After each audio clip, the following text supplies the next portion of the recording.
I'm never taking another contract. This industry sucks. I hate it. What have I done with my life? I'm a broken woman. I could not code another line. I could not code another line. Hi, it's me. Long time no code. I have been getting paid as a software developer since 2016, so going on 8 years now. And I had something happen to me that's never happened to me to such an extreme. Aside from picking up some maybe not so healthy habits, not saying I regret that. Woo! Okay, we're back. Hi. I've been out of the software industry for over a year. In the fall of 2022. That's how long it's been since I've done any type of work. Whether I'm writing a contract, whether someone's writing me a contract, whether I'm doing a tutorial or review video on YouTube, whether I'm maintaining or again writing a contract for someone to write a blog post for me, anything. It could be tech adjacent. Haven't touched it. Could not touch it. What am I talking about? Burnout! Dude! Okay, I know burnout is real. I've experienced it many times over my professional career. I think I would argue most people have, even if they're not in the tech industry. And you know those career hazard safety sheets you sometimes see, like, oh, if you're going to be working with a toxic chemical, you might spill it on your arm and look like Krang from the Ninja Turtles afterward, just to throw that out there. You know, it's dangerous work. With tech, or I guess any job sitting behind a computer, they tell you about eye fatigue. They tell you to have a nice posture. They tell you about back strain. They tell you about repetitive motion, RMIs, repetitive motion injuries. The one thing that I think needs to be on that sheet, that hazard sheet for programmers, is burnout. It's a real health risk. And what happened to me, now let me just rewind it real quick. I started getting paid for my tech skills around 2016. That's when I started freelancing. I started doing it on my own. And then I went out and landed my first enterprise job about 2 years after that in 2018. I was working for an IBM affiliate. I worked on the AS400 server. Some of you may be familiar. Some of you old schoolers may be familiar with that. Done a lot of work in between those things. WordPress, PHP, legacy tech, legacy databases, modern databases, and a whole bunch of other stuff. And I actually love it. I actually do love it. But something really strange happened. The only cure, in my opinion, in my experience, is rest. I don't know any medicine or anything else besides rest that can cure or soothe burnout. I felt bouts when I was learning web development, especially like JavaScript, and coding principles for me were kind of tough too. Like even stuff just like functions. There's not a real world physical equivalent. You don't just walk outside and be like, oh, hey, there is a function. Like this stuff is abstract and it takes a while to learn and it can be really, really frustrating. So I felt little hints of burnout, you know, when I was first starting out, and I took breaks. It's okay to quit, just don't stay quit. And so that's what I would do. I would go really hard. I would feel myself burn out and just like physically cannot do this. So I'd quit for a month, couple weeks, whatever. Well, this bout of burnout, the proof's on YouTube. I couldn't even do YouTube, which is for me, it's fun. It's not a grind. The channel has historically brought a wide range of people with diverse technical talents, backgrounds, interests, experiences, and also just the way we learn is so diverse. And I just love hearing those stories and sharing those stories and helping people on their coding journey. YouTube is fun for me, and I couldn't even do it. I'm just like, I'm never doing another video. I'm never writing another contract. I'm never taking another contract. This industry sucks. I hate it. What have I done with my life? I'm a broken woman. I do not know the exact straw that broke my back. I think burnout is going to get worse and worse for us because the talent pool isn't where it needs to be. There just aren't enough people to come back and replace those that are getting out of the game.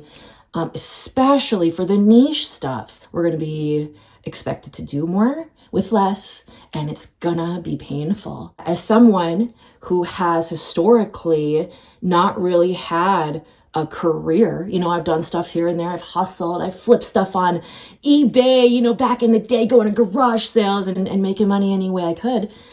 I've never had the luxury of being able to take time off.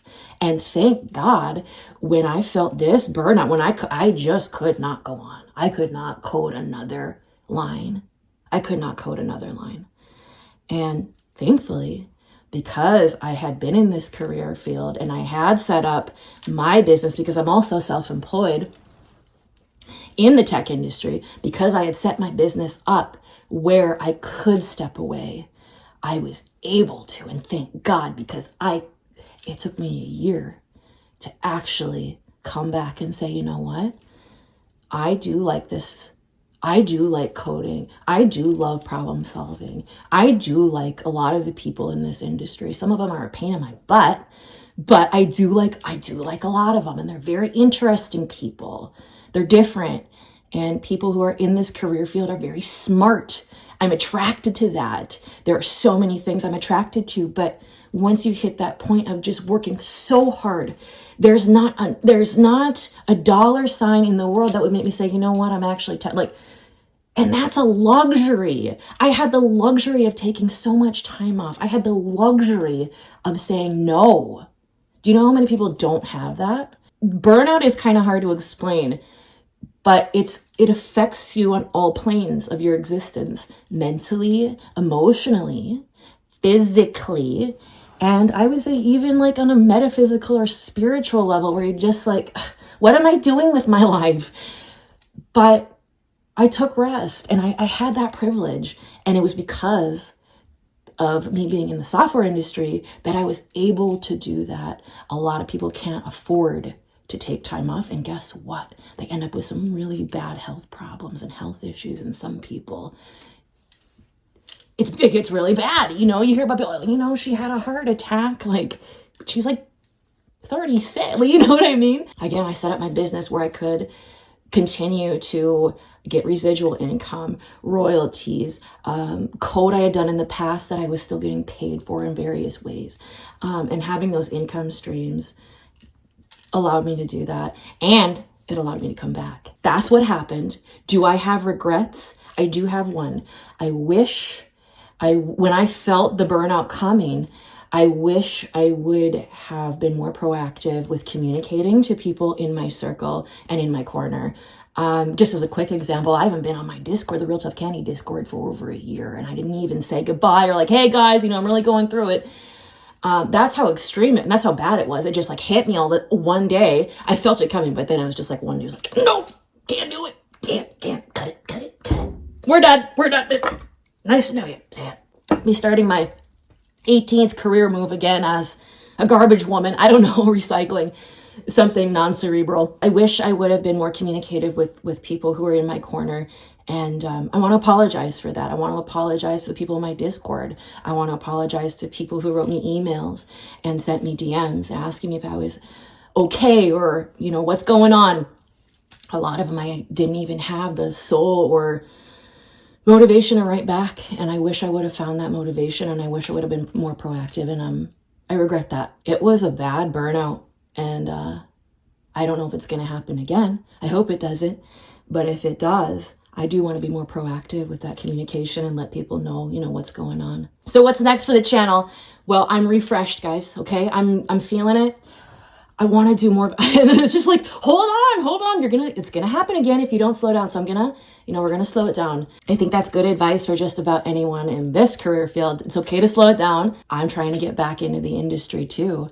And I have those connections and I have those things set up, but my skill set, guys, this is a super fast moving industry. I need to get skilled up on a few things. I have a new interest in AWS, so I'm going to do that.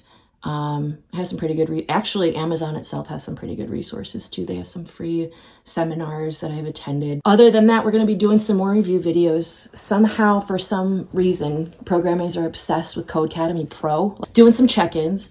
updates with what I'm doing with my business and my freelancing, and you know, what I'm doing with my coding education, because this channel, the foundation is education. And I've always believed that, even before getting into software. I think education is the pillar. It's the key to the lock of escaping poverty, clawing your way out of a corner if you feel yourself in an economic or career corner, and the sky's the limit. It's changed my life. And even though I hurt myself with the burnout, I took a year off to recover, and I feel really good. Also, I just started using Google the other day, like, what's going on with these updates? Infinite scroll, and then like, I Googled Jackson Pollock because I wanted to see some of his artwork, because who doesn't do that at 4 a.m. when they have insomnia? And it was like, solve this abstract expressionism puzzle, like in the middle of the search results. Like, I might go full Bing. I'm thinking about everybody who has been in my corner and supported me over these years, and I'm really appreciative. And for those who got this notification and watching this video, I'm thinking about you, and I really appreciate you. There's a lot of good stuff going on right now. There's a lot of weird stuff going on, okay? But there's a lot of good stuff going on right now, and a lot of stuff to look forward to. Let's get back to coding.